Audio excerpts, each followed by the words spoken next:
I thought I had the perfect life for 16 years, but it only took one knock on the door at 9:47 at night to realize my wife had been living a double life behind my back. My name is Ryan Carter. 2 months before that night, I had the kind of life that looked genuinely good. Not just from the outside, but from the inside too. A wife named Claire. 2 kids, Emma, 14, and Tyler, 11. A marketing agency I'd built from nothing. A house we'd turned into a home over 16 years. 16 years of family dinners and bedtime routines and anniversary trips we actually took. Or so I believed. At the hospital, Dr. Patel met me in a private room. Multiple injuries, broken wrist, concussion. Stable but sedated. I exhaled. And then Detective Harris walked in. He sat across from me and laid it out flat, the way you'd read a report. Your wife was registered at that hotel with a man named Daniel Mercer. He's a senior manager at the same agency where your wife works. Hotel records show the two of them have been regular guests there, Tuesdays and Thursdays, for the past 7 months. Things became physical during an altercation. A neighboring guest called security. I sat completely still. Tuesdays and Thursdays. Those were her late client nights, her office happy hours. The evenings she always had a reason to come home after the kids were in bed. Where is he now? I asked. In custody? I walked to her room alone. When I pushed open the door and saw Claire's face, swollen, bruised, one eye completely shut, wrist in a cast, something in me just went quiet. Not angry, not sad. Quiet. Like a signal cutting out. This was my wife of 16 years. And I had no idea who she was. There was one more thing Harris mentioned on his way out. When Claire had briefly regained consciousness, she'd given the hospital her sister's name as her emergency contact. Not mine. Even then, her first instinct was to keep hiding. This illustrates extreme compartmentalization. To protect a fabricated reality, a betrayer instinctively isolates conflicting parts of their life to delay the inevitable psychological collapse. She was awake the next morning. Ryan, she whispered, I am so sorry. I stood at the foot of her bed and looked at her for a moment. You were fighting because he started seeing someone else, I said. You weren't ending it. You were losing him. Her silence confirmed it. I told her the children would hear the truth. Then I left. That night, I sat alone in the kitchen for a long time. By morning, I had made 3 decisions. I would not fall apart. She had already taken enough from me. My children would hear the truth, carefully but honestly, because no more lies were coming into this house.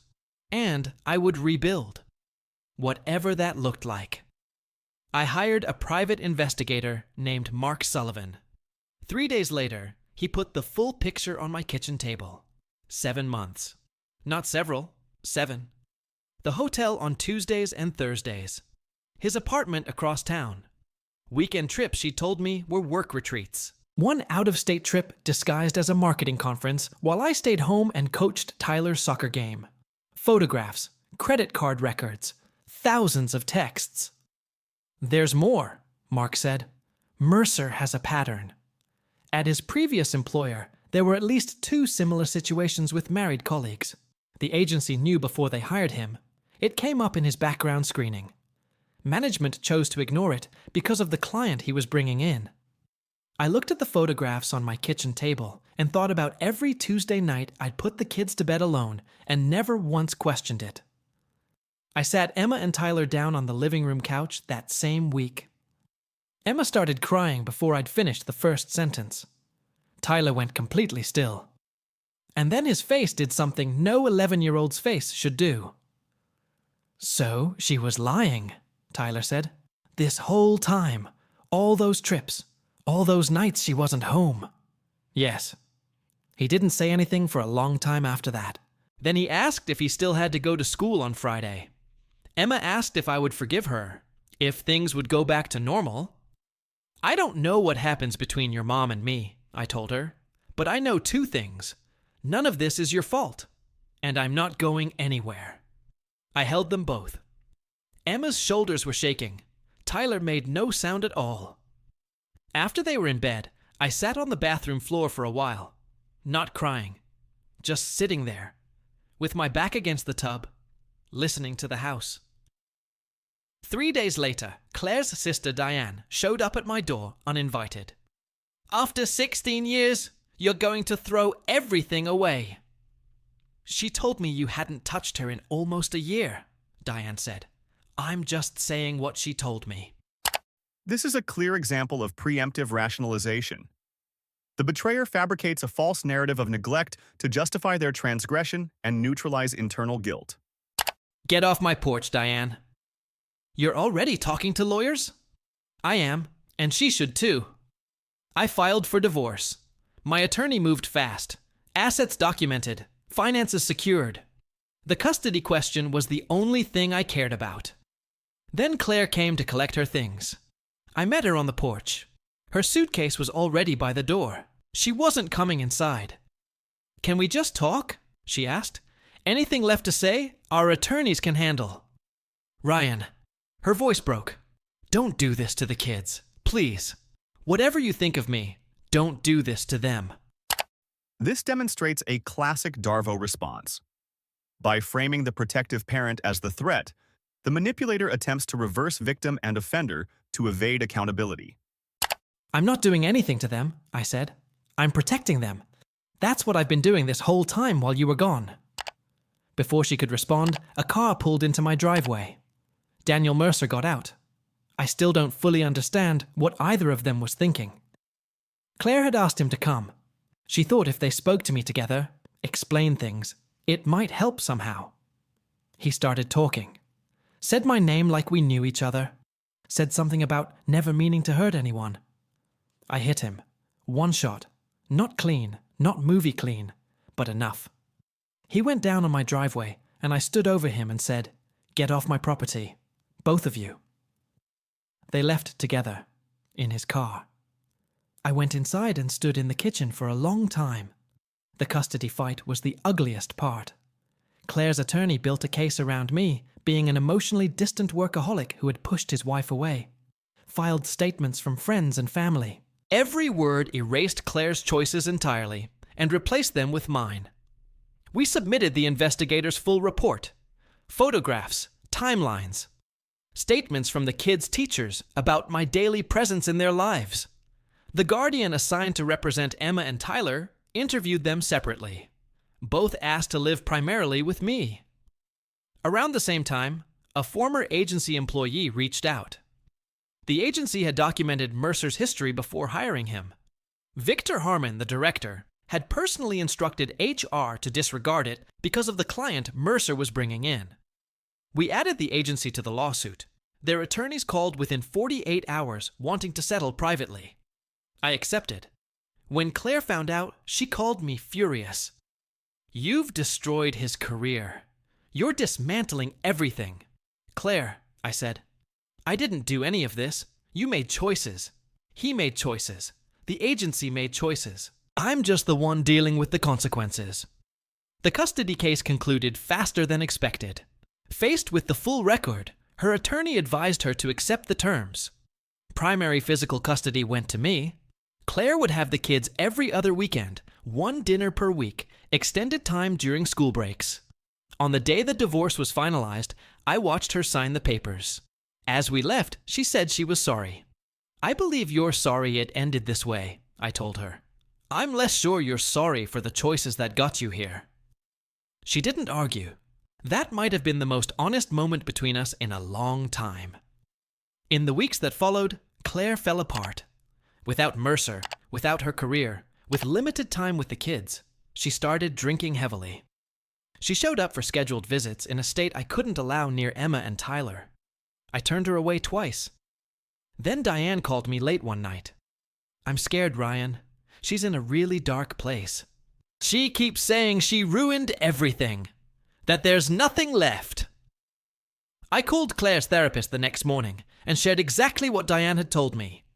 The therapist thanked me and said they'd follow up right away. 3 days later, at 2:17 in the morning, my doorbell rang.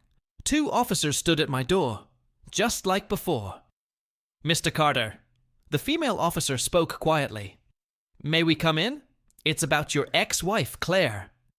She had driven her car off a coastal road at high speed and struck a concrete barrier. No other vehicles. Paramedics pronounced her gone at the scene. Her blood alcohol level was well above the legal limit. I sat down on the couch in the same living room where I told my kids the truth about their mother. Despite everything, every single thing she had done, I had never wanted this. Diane called the next morning. A note had been found in Claire's apartment, addressed to me and the kids. I drove to Diane's and read it standing at her kitchen table. The handwriting was bad, unsteady. She'd written, "I'm sorry," 3 times in a row, like she got stuck and couldn't move past it. There was one line toward the end I've read 100 times, and I still don't know exactly what she meant by it. What was clear, she understood what she had thrown away. She knew Daniel had never truly cared for her. She wanted the kids to know that her failures as a partner had nothing to do with her love for them. That part, she wrote, had always been real. She wasn't asking for forgiveness. She just needed us to know that at the end, she had finally seen things clearly. The emptiness she felt, she wrote, wasn't about losing a relationship or a job. It was about losing the only things that had ever actually mattered. Her family's trust, her integrity, us. I folded the note and placed it back in the envelope. Could we have done more? Diane asked, genuinely, not accusingly. I don't know, I said. Maybe, or maybe some things can't be undone once they're set in motion. Telling Emma and Tyler was the hardest thing I have ever done. Emma collapsed. Tyler went completely silent, his face a mask I didn't know how to read. Was it an accident? Emma asked. Or did she make it happen? The police believe the crash was caused by her drinking, I said carefully. But the note tells us she was in a very painful place. Can we read it? Tyler asked. Yes? When you're ready. It belongs to you as much as it does to me. At the funeral, I stood with my kids accepting condolences from people who only knew part of the story. Mercer wasn't there. I was grateful for that. Standing at the grave, Emma slipped her hand into mine. Dad, she whispered, are you okay? I looked down at her. I'm focused on you and Tyler right now. But you lost someone too, she said. Even after everything. Yeah, I said.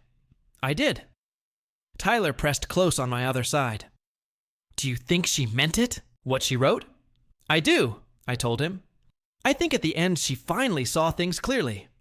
I just wish she'd seen it sooner, he said, his voice breaking. Before everything fell apart. Me too, buddy.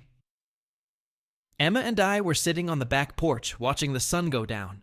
She was scrolling through old photos on her phone and went quiet for a while. I'm starting to forget what her voice sounded like, she said. That happens, I told her.